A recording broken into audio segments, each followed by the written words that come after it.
नमस्कार। और आज हम बात करने जा रहे हैं शहीद भगत सिंह के बारे में। आज हम उनके जीवन को 4 अलग अलग रूप से समझने की कोशिश करेंगे। पहला, भगत सिंह कौन थे। दूसरा, उनके साथी कौन थे और उनके साथ उनका व्यवहार क्या था। तीसरा, भगत सिंह के जीवन की सबसे बड़ी हार या सेटबैक क्या थी। चौथा, इंडियन नेशनल कांग्रेस का व्यवहार भगत सिंह की ओर क्या था। आप सभी का स्वागत है पर्पसफुल प्रोज में। तो चलिए हम आज शहीद दिवस के अवसर पर अपने इन वीरों को याद करते हुए इनके बारे में कुछ जानने की कोशिश करते हैं और इनसे कुछ सीखते हैं। भगत सिंह का जन्म 28 सितंबर 1907 में बांगा, लाहौर में हुआ था, जो कि अब पाकिस्तान का हिस्सा है। उनके माता पिता पेशे से टीचर्स थे और सिंह पढ़ाई में खूब तेज। उनकी शिक्षा अंग्रेज़ों के स्कूल से नहीं, दयानंद एंजेलो वैदिक संस्थान से हुई थी।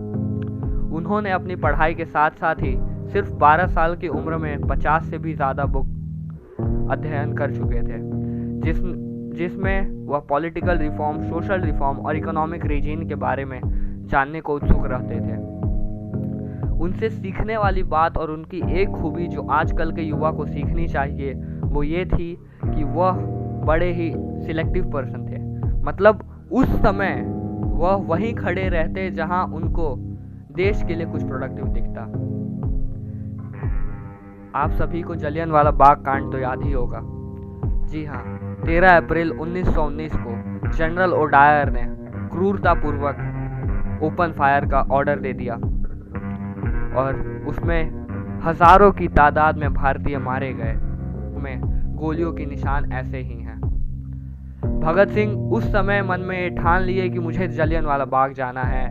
वो घर से पैदल निकल गए और जब उन्होंने वह दृश्य देखा, हजारों भारतीय की लाशें देखी, खून की नदियां देखी, कतरे देखे, तभी उन्होंने मन में ठान लिया कि ये खून का बदला लूंगा। भगत सिंह जिस समय केवल 14 साल के थे, तब से ही महात्मा गांधी को बहुत मानते थे।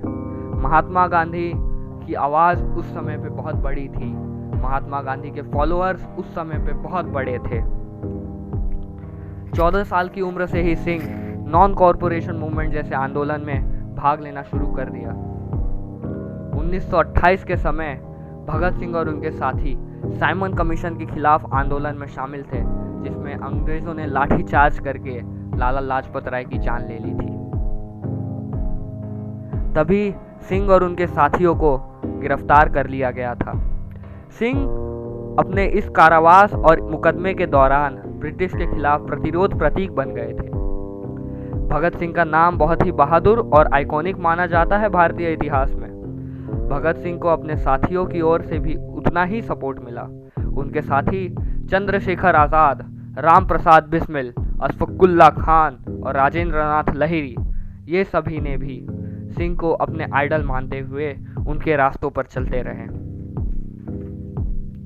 सिंह के कारावास के समय उनके साथियों ने मिलकर अंग्रेजों के खिलाफ रैली निकाली और उन्होंने सिंह के जेल में होने के समय पर संपूर्ण भारतवर्ष में एक रिवॉल्यूशनरी मैसेज को फैलाया गया, जिससे सिंह को भारतवर्ष में प्रसिद्धि मिली और वह सभी के नज़रों में आ गए।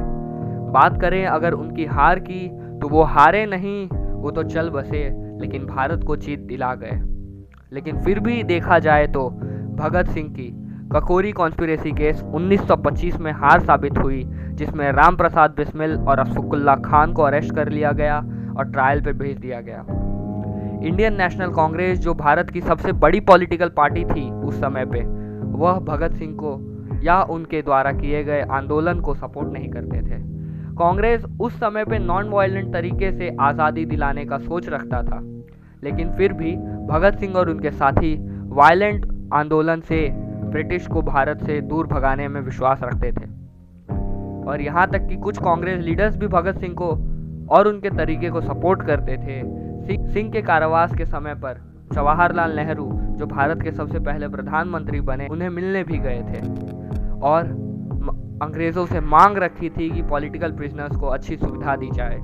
अंत में शहीद भगत सिंह और उनके साथी को फांसी की सज़ा सुना दी गई। 23 मार्च 1931 में उनको फांसी की सज़ा दी गई, वो भी समय से पहले। क्योंकि अंग्रेज़ों को ये पता था कि यह भारतीय मिलके सिंह को उनके सामने फांसी नहीं देने देंगे। सभी कानूनी नियमों को तोड़ते हुए भगत सिंह, सुखदेव थापर और शिवराम राजगुरु को सूर्योदय से पहले ही सजा दे दी गई। लेकिन उस समय भी ये तीनों भारत के सपूत के मुख पर एक हंसी की लहर थी। हजारों नए सिंह को इस भारत माता की जन्मभूमि में होने का फक्र था। एक ही नारा उनके मुख पर था, इंकलाब जिंदाबाद, इंकलाब जिंदाबाद, इंकलाब जिंदाबाद। अंत में कुछ कहना चाहूँगा, इंग्लिश में है, He went to the gallows with a smile on his face, inspiring generations of India to continue the struggle for freedom. Thank you for watching the video completely and subscribe to my channel and click the bell icon to never miss update.